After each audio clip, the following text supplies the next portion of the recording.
ମୋ ଚଳଚ୍ଚିତ୍ର ଜଗତର ଆଜି 23 ଏବଂ 24 ବର୍ଷ ପାଇଁ ଦିଆଗଲା 35 ଏବଂ 36ତମ ଚଳଚ୍ଚିତ୍ର ଉତ୍ସବ ଥିଲା ଏଇଟା ରାଜ୍ୟ ଚଳଚ୍ଚିତ୍ର ଉତ୍ସବ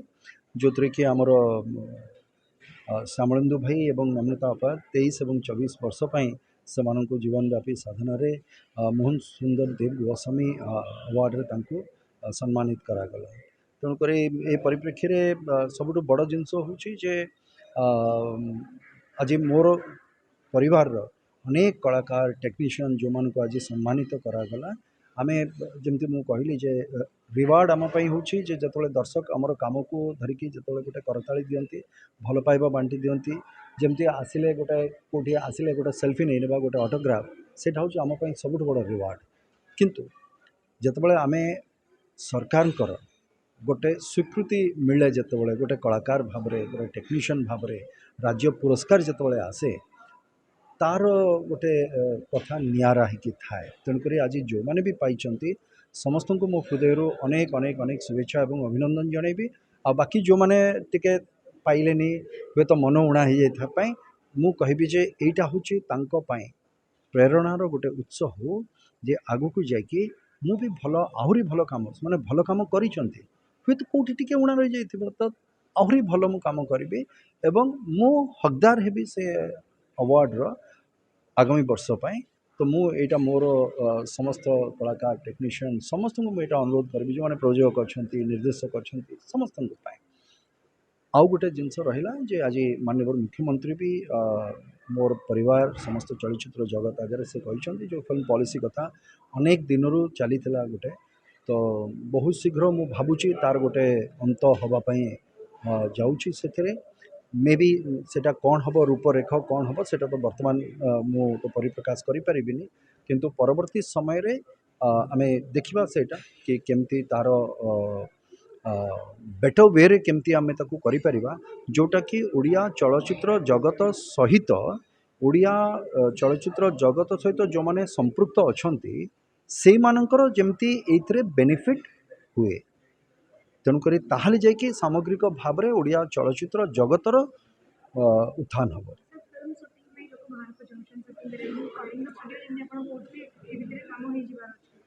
देखो कलिंग स्टूडियोटा को आम बुझा पड़ो जे कलिंग स्टूडियोटा कौन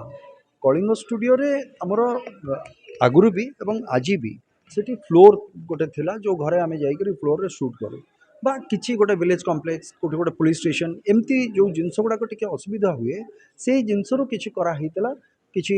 आम पोस्ट प्रोडक्शन काम कलिंग स्टूडियो करूँ किंतु संपूर्ण भाव में गोटे चलचित्र को निर्माण करने कलिंग स्टूडियो जी परिधि भितर सेटा अच्छी जो 26 एकर जगह भितर सेटा सफिशिएंट नुहे आज गोटे चेष्टा करा कलिंग स्टूडियो कायाकल्प बा नवकलेबर करा किंतु आगामी दिन में आमको देखा पड़ो तार फिजिबिलिटी को जिनस आम को नुआ जिनस आम कर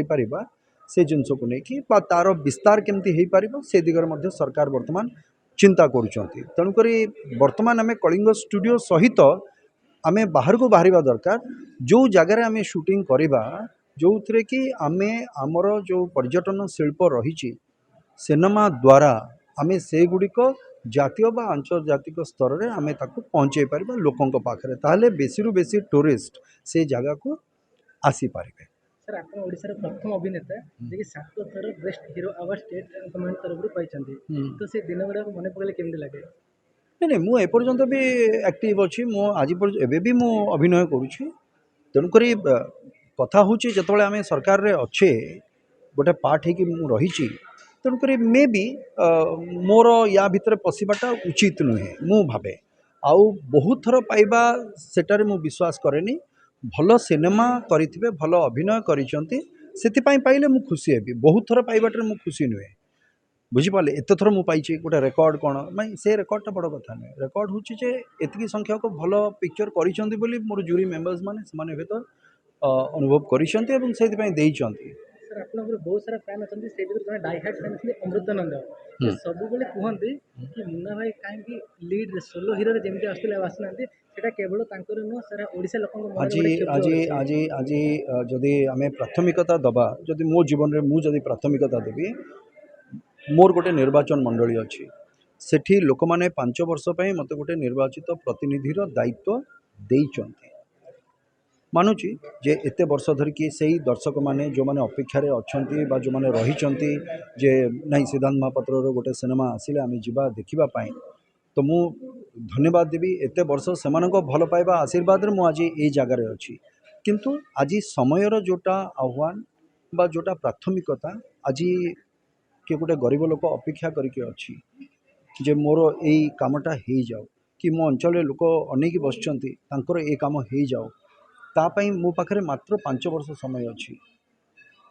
ବୁଝିପାରିଲେ। କିନ୍ତୁ ଚଳଚ୍ଚିତ୍ର କରୁନି ବୋଲି ନୁହେଁ, କରୁଛି, କିନ୍ତୁ ଯେତିକି ସମୟ ମୁଁ ଦେଇପାରିବା କଥା ଗୋଟେ ଲିଡ୍ ରୋଲ୍ ପାଇଁ, ଯେତିକି ସମୟ ମୁଁ ଭଲ ଭାବରେ ମାନେ କନସେନ୍ଟ୍ରେଟ୍ କରିପାରିବି ସେ କ୍ୟାରେକ୍ଟରରେ, ସେ ଜାଗାରେ ମୁଁ କରିପାରିବି, ସେଇ ଅନୁସାରେ ମୁଁ ଚରିତ୍ରଟି କରିବି। ଯଦି ମୁଁ ସମୟ ଦେଇପାରୁନି ତ ସେ ଜାଗାରେ ମୁଁ ଚାହିଁବି ଯେ ଦର୍ଶକମାନଙ୍କ ପାଇଁ ମୁଁ ଅଛି,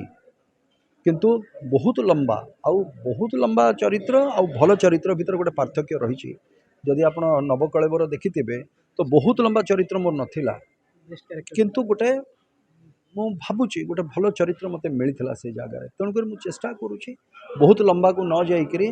ଛୋଟ ଚରିତ୍ର, ତେଣୁକରି ଜୀବନଟା ବହୁତ ଲମ୍ବା ନୁହେଁ, ଜୀବନଟା ଭଲ ଭାବରେ କେମିତି ବିତାଉଛନ୍ତି ସେଇଟା ହେଉଛି ମୂଳ କଥା ତା ଭିତରେ। ସାର୍ ଓଡ଼ିଶାର ଦର୍ଶକମାନଙ୍କର ଆଉ ଗୋଟେ ଛୋଟ ଅନୁରୋଧ ଅଛି, ସିଦ୍ଧାନ୍ତ ସାର୍ ଯିଏକି 30 ଫୁଟ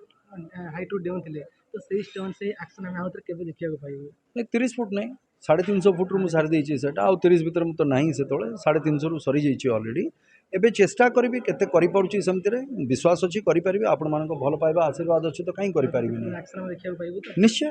କାହିଁ ପାଇବିନି ଆକ୍ସନ୍ ମୁଭି। ସାର୍ 5 ବର୍ଷ ପରେ ଆଉଥରେ ସୋଲୋ ଲିଡ୍ରେ ଆପଣଙ୍କୁ ଆମେ ଦେଖିବାକୁ ପାଇବୁ? ନାଇଁ 5 ବର୍ଷ କାହିଁ, 5 ବର୍ଷ ପୂର୍ବରୁ ବି ହେଇପାରେ ଯଦି ମୋତେ ସମୟ ମିଳିଲା, ଯଦି ମୋର ନିର୍ବାଚନ ମଣ୍ଡଳୀରେ ମୋର ଜନସାଧାରଣ ଯଦି ମୋତେ ଅନୁମତି ଦେବେ, ହଁ ଭାଇ ତୁମେ କିଛି ଦିନ ଯାଇକି କରିପାରିବ, ତ ନିଶ୍ଚୟ କରିବି। ଯଦି ହେଇ ନପାରିଲା ତାହେଲେ କ୍ଷମା ମାଗୁଛି, ସେଇଥିପାଇଁ ପୂର୍ବରୁ କ୍ଷମା ମାଗି ଦେଉଛି। ଯଦି ହେଇପାରିଲା ତାହେଲେ ଧନ୍ୟବାଦ, ଆପଣମାନଙ୍କର ଇଚ୍ଛା ପୂରଣ ହେଇଯାଉ, ମୋର ବି ଇଚ୍ଛା ପୂରଣ ହେଉ ସେଥିରେ।